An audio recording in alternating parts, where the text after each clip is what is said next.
నా పేరు మైల్పల్లి శ్రీనివాసరావు. నేను విశాఖపట్నంలో నివసిస్తున్నాను. ఈరోజు ప్రత్యేక హోదా గురించి ఏ ఒక్కరూ మాట్లాడుకుంటానా మన ఆంధ్రప్రదేశ్కి నారా చంద్రబాబు నాయుడు గారు ముఖ్యమంత్రి కానీ జగన్మోహన్ రెడ్డి గారు కానీ ఏదో ఎన్నికల స్టంట్గా ప్రారంభించి వదిలిపెట్టేశారు. 2014 ముందు ఎన్నికల ముందు భారతీయ జనతా పార్టీ మనకి ప్రత్యేక హోదా ఇస్తుందని చెప్పి మనకి హామీ ఇచ్చింది. హామీతో పవన్ కళ్యాణ్ గారు ఆంధ్రప్రదేశ్ రాష్ట్రం విడిపోయిన తర్వాత ఇబ్బందులు ఉంది కాబట్టి భారతీయ జనతా పార్టీ అదేవిధంగా తెలుగుదేశం కూడా ప్రత్యేక హోదా గురించి పోరాడి ఎన్నికలు అయిన వెంటనే భారతీయ జనతా పార్టీ ప్రభుత్వాన్ని స్థాపించిన వెంటనే ప్రత్యేక హోదా ఇస్తామని చెప్పి వాళ్ళు మాట ఇచ్చిన తర్వాత పవన్ కళ్యాణ్ గారు ఎంతో నమ్మి వాళ్ళకి సపోర్ట్ చేశారు. సపోర్ట్ చేయకుండా కాకుండా ఈరోజు ఆంధ్రప్రదేశ్లో కానీ సెంట్రల్లో కానీ మా భారతీయ జనతా పార్టీకి ఎంతో సపోర్ట్ చేసి పవన్ కళ్యాణ్ గారు తన మాట నిలబెట్టుకున్నారు. అదేవిధంగా భారతీయ జనతా పార్టీ కానీ మన ఆంధ్రప్రదేశ్ ముఖ్యమంత్రి నారా చంద్రబాబు నాయుడు గారు కానీ ఈరోజు ప్రత్యేక హోదా గురించి మాట్లాడుకుంటానా ప్రభుత్వం ఏర్పాటు చేసిన వెంటనే వీళ్ళు ఏం చేయకుంటానా ప్రత్యేక హోదా లేదు మీకు ప్రత్యేక ప్యాకేజ్ ఇస్తామంటే మన ముఖ్యమంత్రి గారు చంద్రబాబు నాయుడు గారు ప్రత్యేక హోదా కంటే ప్రత్యేక ప్యాకేజీ మంచిదని చెప్పేసి అతను ప్రత్యేక హోదా గురించి మాట్లాడుకుంటా ప్రత్యేక ప్యాకేజీ ఒప్పుకున్నారు. ప్రత్యేక ప్యాకేజీ ఒప్పుకోవడానికి ఎన్ని కారణాలు ఉన్నా మనకైతే తెలియదు. అప్పుడు ఇమీడియట్గా పవన్ కళ్యాణ్ గారు ప్రత్యేక హోదా అంటే మనకి బాగా మంచిది, అన్ని రకాలు మనకు ఉపయోగపడుతుంది, ప్రత్యేక ప్యాకేజీ వలన మనకు ఎటువంటి ఉపయోగం లేదని 2016లోని కాకినాడ మహాసభలో పవన్ కళ్యాణ్ చాలా క్లిస్టర్ క్లియర్గా చెప్పారు. ఆ రోజు మనకి పాచిపోయిన లడ్డూతో పోల్చారు. నన్ను ఈరోజు మీరందరూ పవన్ కళ్యాణ్ గారు అనే వ్యక్తిని మీరందరూ వాడుకొని ఎన్నికలకి నన్ను ఒక ఆయుధంగా వాడుకొని మీరేదో ప్రత్యేక హోదా ఇస్తారు ఆంధ్రప్రదేశ్ రాష్ట్రానికి ఎంతో మేలు జరుగుతుందని చెప్పి నేను నమ్మి మిమ్మల్ని అందరినీ నేను ప్రజలందరూ ఓటు వేయమని చెప్పేసి నేను ఎంతో ఆశపడ్డాను. కానీ మీరు చేసే పని ఎలాగుందంటే ప్రత్యేక హోదా బదులు ప్రత్యేక ప్యాకేజ్ అన్నారు. ఆ క్రమంలో ప్రత్యేక హోదా గురించి విద్యార్థులు కానీ ఇతర సంఘాలు కానీ ప్రత్యేక హోదా గురించి ధర్నాలు చేస్తుంటే ఇదే ముఖ్యమంత్రి గారు వాళ్ళందరినీ అరెస్ట్ చేసి వాళ్ళ మీద కేసులు పెట్టారు. స్కూల్లో విద్యార్థులు కూడా ఎటువంటి ధర్నాలో పాల్గొన్నారు సరే వాళ్ళకి స్కూల్ నుంచి బయట పంపించేస్తామని విద్యార్థులకు స్కూల్ యాజమాన్యం కూడా హెచ్చరించడం జరిగింది. ఈరోజు 4.5 సంవత్సరాలు అయిపోయిన తర్వాత ఏ రోజైతే ఎన్నికలు దగ్గరికి వస్తున్నాయో 6 నెలల ముందు మన ముఖ్యమంత్రి గారు యూటర్న్ తీసుకొని ఈరోజు ప్రత్యేక హోదా గురించి ధర్మ పోరాటాలని అదేవిధంగా ఎన్నో అబద్ధపు మాటలతో అతను ధర్నాలు చేస్తున్నారు. మీకు ఉదాహరణకి ఒకరోజు ఆయన పుట్టినరోజుకి సుమారు ఒకరోజంతా ధర్నా దీక్ష చేశారు ప్రత్యేక హోదా గురించి అధర్మ పోరాటం అని. అతను ఎందుకంటే దీక్ష ఎవరు చేయమన్నారు దీక్ష అది దీక్ష చేయకుండా అతను మామూలుగా పుట్టినరోజు చేసుకుంటే అతను మహా ఖర్చు అయితే ఒక 2,000 రూపాయలు ఖర్చు అయి ఉంటుంది. కానీ అతను చేసిన దీక్ష వల్ల సుమారు 5 కోట్ల ప్రభుత్వ ధనాన్ని దుర్వినియోగం చేశారు. ఇదే విధంగా ప్రతి జిల్లాలోని ప్రతి గ్రామంలో ధర్మ పోరాటం అని చెప్పి అతను కపట నాటకం ఆడుతూ ఎన్నో మన ప్రభుత్వ ధనాన్ని దుర్వినియోగం పరుస్తున్నారు. ఏమంటే మాకు భారతీయ జనతా పార్టీ మాకు మోసం చేసింది, భారతీయ జనతా పార్టీ మాకు ఎన్నికల్లో అతన్ని ఓడించి బుద్ధి చెప్తారని భయపడి యూటర్న్ తీసుకొని ఈరోజు ప్రత్యేక హోదా కావాలని చెప్పి అంటున్నారు. అదేవిధంగా జగన్మోహన్ రెడ్డి గారి విషయానికి వస్తే ఆయన అసెంబ్లీకి వెళ్ళకుండా రోడ్లు పెట్టేసి ఎవరు తిరగమన్నారండి అతనికి 3,200 కిలోమీటర్లు 360 ప్రజలు చెప్పారా? మీరు ప్రతిపక్షాలు ఉండి ప్రజల యొక్క బాగోగుల్ని ప్రజల యొక్క సమస్యల్ని మీరు ఎత్తి చూపి ప్రజలకి ప్రభుత్వానికి మీరు ప్రజలకు అన్యాయం జరగక న్యాయం జరగడం మీరు చూడకుండానా మీరు రోడ్లు పెట్టేసి ప్రజాయాత్ర చేస్తున్నారు. ప్రజా సంకల్ప యాత్ర దేనికి చేస్తారో ఏమీ అర్థం కావట్లేదు. అదేవిధంగా ఒక ఉద్యోగి మనం జాబ్కి వెళ్ళకపోతే 6 నెలలు జాబ్కి వెళ్తే ఉద్యోగం తీసేస్తారు.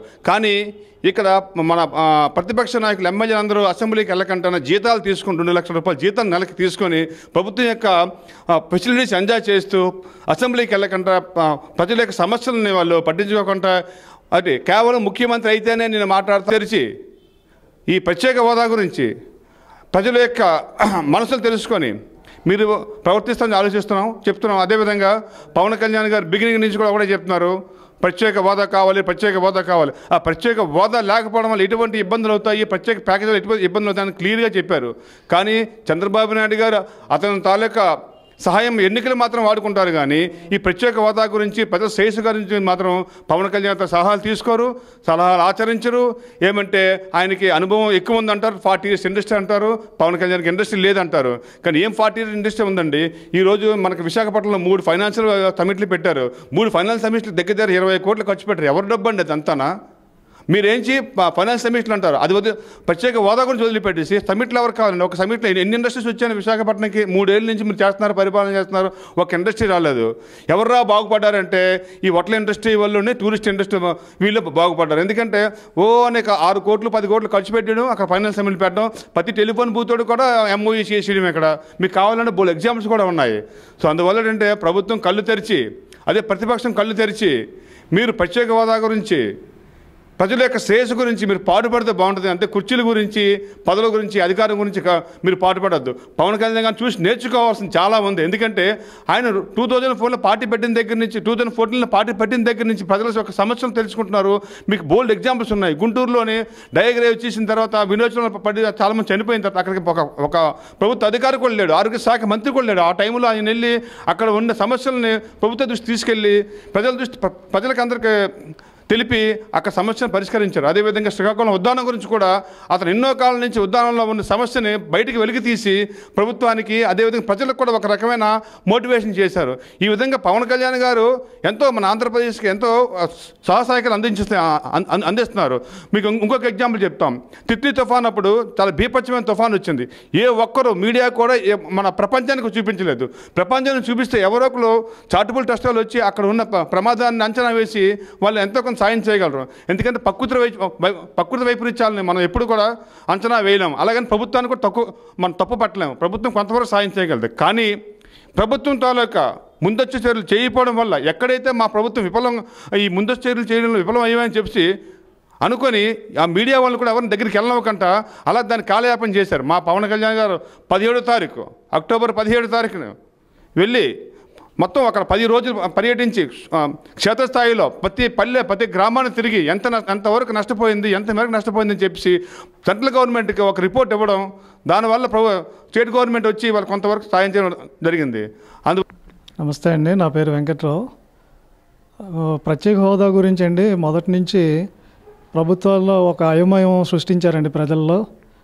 అది టీడీపీ గవర్నమెంట్ కావచ్చు, మన వైసీపీ గవర్నమెంట్ కావచ్చు, వైసీపీ వాళ్ళు కావచ్చు, ఏది స్పష్టంగా మాట్లాడకుండా ప్రజలకు ఒక అయించారండి.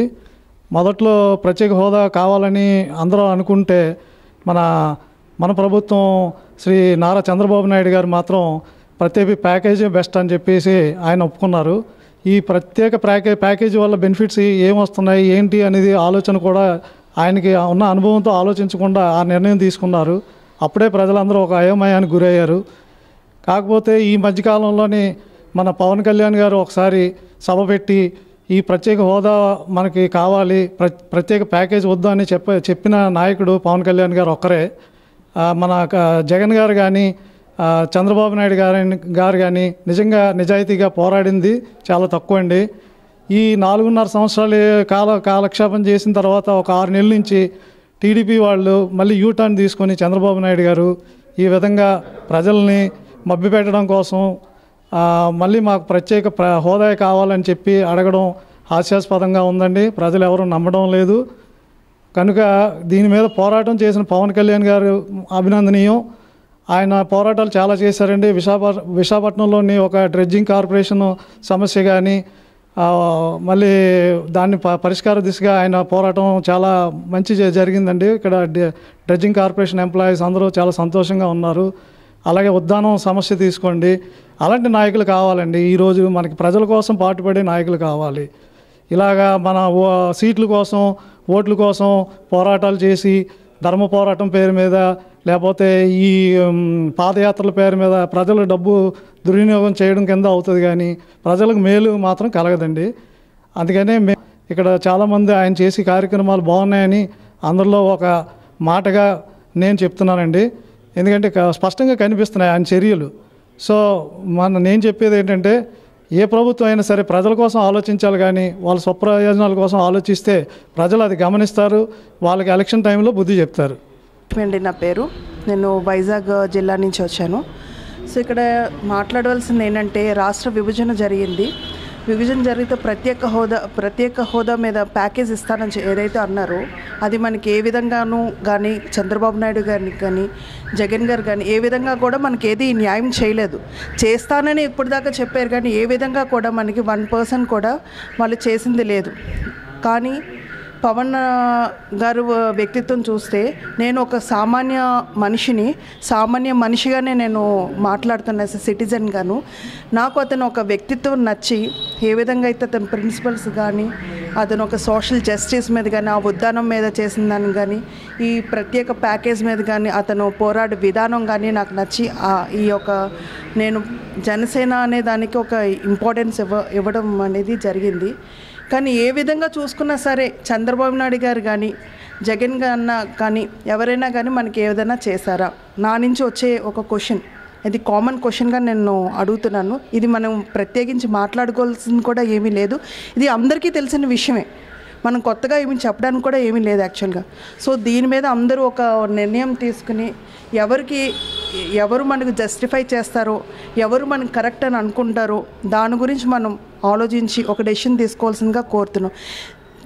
ఇప్పుడు ఏదైతే ఉన్నాయో పార్టీస్ వాళ్ళు చూడు, దొంగకే తాళం చేతులు ఇస్తే మనం ఏదన్నా ఎంతవరకు న్యాయం జరుగుతుందని అందరికీ తెలిసిన విషయమే. కాబట్టి మనం ఆ పరిపాలన కాకుండా కొత్త పరిపాలన అనేది మనం చూడాలని నేను కోరుకుంటూ ఇట్లా సెలవు తీసుకున్నాను.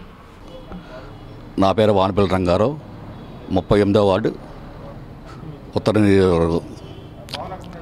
ఈరోజు చాలా పార్టీలు ప్రత్యేక హోదా గురించి మాట్లాడుతున్నారు కావాలని. అంతకుముందు అంటే అదే పార్టీలు స్పెషల్ స్టాటస్ కాదు, స్పెషల్ ప్యాకేజ్ అడిగారు. కానీ ఒక్క నాయకుడు పవన్ కళ్యాణ్ గారు మాత్రం మొదటి నుంచి, పవన్ కళ్యాణ్ గారు జనసేన పార్టీలు ఉన్నప్పటి నుంచి ప్రత్యేక హోదా మనకి ఇంపార్టెంట్, ప్రత్యేక హోదా కోసం ఎటువంటి పోరాటం చేస్తామని చెప్పారు. అలాగే ప్రజలందరూ కూడా ఆయన వెన్నంటి ఉన్నారు. అందుగురించి మనకు కావాల్సింది ఏంటంటే ప్రత్యేక హోదా ఇమీడియట్లీ కావాలి. ప్రత్యేక హోదా వస్తే రాష్ట్రం సుభిక్షంగా ఉంటుంది. అదే ఆయన కోరిక. పవన్ కళ్యాణ్ ఇష్టపోద్దాం కానీ కేంద్ర ప్రభుత్వం కానీ ఒకటే మా విన్నపం, మాకు ప్రత్యేక హోదా వెంటనే సాంక్షన్ చేయండి. మన రాష్ట్ర చీఫ్ మినిస్టర్ గారు యూటర్న్ తీసుకొని ప్రత్యేక హోదా వలన ఏ లాభం, దానివల్ల మనకి బెనిఫిట్ ఏముంది, ప్రత్యేక ప్యాకేజ్ అయితే బాగుంటుంది అన్నారు. అదేవిధంగా ఏంటంటే జగన్మోహన్ రెడ్డి గారు ఎక్కడ ఎన్ని మీటింగ్లు అయినా ఒక్క మీటింగ్లో కూడా ప్రత్యేక హోదా కావాలని ప్రసక్తి తావట్లేదు. ఒక్క ప్రత్యేక హోదా గురించి చిత్తశుద్ధితో నీతి నియమాలతో ఒక్క పవన్ కళ్యాణ్ గారే దాని గురించి ప్రసక్తిస్తున్నారు. అందుగురించి ఏంటంటే ఆయన వెన్నంటి ఉండి ప్రత్యేక హోదా మేము సాధించుకుంటాం. నా పేరు సునీల్ నాయుడు, పైడికొండల అండి. కానీ ఆ తర్వాత దాన్ని ప్రత్యేక హోదాయే కాదు, ప్రత్యేక హోదా తర్వాత ప్రత్యేక ప్యాకేజ్గా మారింది. అది ప్రత్యేక ప్యాకేజ్గా మారి ఈ రోజు వరకు కూడా 2014లో చంద్రబాబు నాయుడు గారు గద్దెనెక్కారు. గద్దెనెక్కిన తర్వాత ప్రత్యేక హోదా ఏమన్నా సంజీవిన, ప్రత్యేక ప్యాకేజీ మెరుగు అని ప్రజల్ని మభ్యపెట్టడం జరిగింది. అప్పట్లో ఎన్డీఏ కూటమితో కలిసి ఉన్నప్పుడు. ఆ తర్వాత ప్రత్యేక హోదా ఏమన్నా సంజీవిన, ప్రత్యేక ప్యాకేజీ మెరుగు మనకి, నేను చెప్తున్నాను కదా నాకు 40 ఏళ్ళ ఎక్స్పీరియన్స్ ఉంది, ఆ 40 ఏళ్ళ అనుభవం నాకు రాజకీయంలో ఉందని చెప్పి చంద్రబాబు నాయుడు గారిని ప్రజలను మభ్యపెట్టడం జరిగింది. అప్పటికి ప్రజలందరూ కూడా వ్యతిరేకించడం మొదలుపెట్టారు. ఆ దిశగా చంద్రబాబు నాయుడు గారు, అధికార పక్షంలో ఉన్న చంద్రబాబు అయితేనేమి, ప్రతిపక్షంలో ఉన్న జగన్మోహన్ రెడ్డి గారు అయితేనేమి, ఆ రోజు నుంచి 2014 ఎలక్షన్స్ తర్వాత నుంచి ఈ రోజు వరకు కూడా ప్రత్యేక హోదాపై ఏం పోరాటం చేయలేదని ప్రజలందరికీ తెలిసిన విషయమే. ఈ రకంగా ప్రతిపక్షంలో ఉన్న జగన్మోహన్ రెడ్డి గారు కానీ, అది అధికార పక్షంలో ఉన్న చంద్రబాబు నాయుడు గారు కానీ అసెంబ్లీలో ఎమ్మెల్యేలు కూర్చొని కూడా ఈ రోజు వరకు కూడా ఏం సాధించలేకపోయారు అనేది ప్రజలకి క్లియర్గా అందరికీ, ప్రతి ఒక్క ఆంధ్ర రాష్ట్రంలోని ప్రతి ఒక్క సైనికుడికి, ప్రతి ఒక్క మనుషులకి కూడా అర్థమయ్యేటట్టుగా వాళ్ళు వ్యక్తం చేసుకోగలిగారు. ఈ 4.5 ఏళ్ళ పాలనలో వాళ్ళు ఏం చేశారనేది ప్రజలందరూ చూస్తూనే ఉన్నారు, వీక్షిస్తూనే ఉన్నారు. కంపల్సరీ 2019లో ఈ జవాబు అనేది ప్రజలు ఏ రకంగా అయితే చంద్రబాబు నాయుడు గారికి కానీ జగన్మోహన్ రెడ్డి గారు కానీ ఇవ్వడం జరుగుతుంది. ఎందుకంటే జగన్ గారు అసెంబ్లీలో ఎమ్మెల్యేలు ఉండి కూడా ఒకరోజు కూడా సరిగ్గా అసెంబ్లీకి అటెండ్ అవ్వకుండా పోరాడకుండా ప్రత్యేక హోదాపై కానీ లేకపోతే ఇంకొక దానికి ఆయనకున్న కేసులు కావచ్చు, లేకపోతే ఇంకో దానికి కావచ్చు, ఎవరైతే ఏమి బీజేపీకి భయపడి కావచ్చు, ఈ రకంగా కూడా వెళ్లకుండా ప్రత్యేక హోదాపై పనిచేయలేదు. ప్రత్యేక హోదాపై ఇప్పటి వరకు పోరాడుతున్న ఈ పవన్ కళ్యాణ్ గారు ఎవరైతే ఉన్నారో 2014లో టీడీపీతో సపోర్ట్గా వెళ్ళి టీడీపీ వైఖరి నచ్చక పవన్ కళ్యాణ్ గారు అనే వ్యక్తి ఆంధ్ర ప్రజల శ్రేయస్సు కోసం 2016లో కాకినాడలో సభ పెట్టినప్పుడే పాచిపోయిన లడ్డూలు 2 ఇస్తున్నారు ఆంధ్ర రాష్ట్రానికి, ఇది ఎంతవరకు న్యాయం అని ప్రశ్నించారు. అలాగా ఆయన ఈ రోజు వరకు కూడా ప్రశ్నిస్తూనే ఉన్నారు. దానిపై పోరాటాలు జరిపారు. తర్వాత జేఎఫ్ఎఫ్సి అని జాయింట్ ఫ్యాక్ట్ ఫైండింగ్ కమిటీ అని ఒక కమిటీని నియమించి మనకు అసలు ఎంత నిధులు రావాలి, ఆంధ్ర రాష్ట్ర ప్రజలకి, నూతన ఆంధ్ర రాష్ట్ర ప్రజలకి ఎంత నిధులు రావాలి, అది ఎంత వస్తే మన ప్రజలందరూ లేకపోతే మన పౌరులందరూ సుభిక్షంగా బతకగలుగుతారనేది తెలియజేయడం జరిగింది. చాలామంది నిపుణులతో, ఐఏఎస్ ఆఫీసర్లతో కమిటీని ఏర్పాటు చేసి ఈ విధంగా సేవా కార్యక్రమాల్లో కూడా పాల్గొంటూ, తర్వాత ఉద్దానం కావచ్చు, రకరకాల ఫాతిమా కాలేజ్ విద్యార్థులు కావచ్చు, లేకపోతే రకరకాలుగా పవన్ కళ్యాణ్ గారు చేసుకుంటూ వస్తున్నారు. అలాంటి వ్యక్తులు మనకి నాయకుడిగా లేకపోతే మన ఆంధ్ర రాష్ట్రానికి సీఎంగా చూడాలని సామాన్య ప్రజల్లో ఒక మనిషిగా నేను కోరుకుంటున్నాను. ఈ రకంగా చంద్రబాబు నాయుడు గారిని కానీ, జగన్మోహన్ రెడ్డి గారిని కానీ ఈ రకంగా ప్రజల్ని నేను సీఎం అవ్వాలనే వైఖరిలో వాళ్ళు ముందుకెళ్తూ ఉన్నారు. ప్రజలందరూ కూడా హర్షిస్తున్నారు, ఎందుకంటే హర్షం వ్యక్తం చేస్తున్నారు. వీళ్ళు ఇదే రకంగా పోటాపోటీగా ఏదో పదవీ కాలం కోసం, లేకపోతే పదవుల కోసమో, లేకపోతే వారి ఆస్తులను కాపాడుకోసమో ముందుకు వెళ్తున్నారు తప్పించి నిజంగా ఆంధ్ర రాష్ట్ర ప్రజలకి 2019లో మాత్రం పవన్ కళ్యాణ్ గారు లాంటి నాయకుడు మాత్రం కంపల్సరీ చాలా అవసరం. ముందుకు తీసుకెళ్లాలన్నా, లేకపోతే రేపు పొద్దున్న భావి తరాల భవిష్యత్తు బాగుండాలన్నా, పౌరులు ముందుకు రావాలన్నా, బయటికి తీసుకొని ఆంధ్ర రాష్ట్రాన్ని బయటికి తెలియజేయాలన్నా ఆ విధంగా ముందుకెళ్తే మంచిదని మా అభిప్రాయం వ్యక్తం చేస్తున్నాం. Please subscribe to new waves. ఇలాంటి మరిన్ని మంచి వీడియోలు కావాలని కోరుకుంటున్నారా? అయితే పక్కనే ఉన్న గంట సింబల్ను క్లిక్ చేయండి. అలాగే సబ్స్క్రైబ్ చేయండి.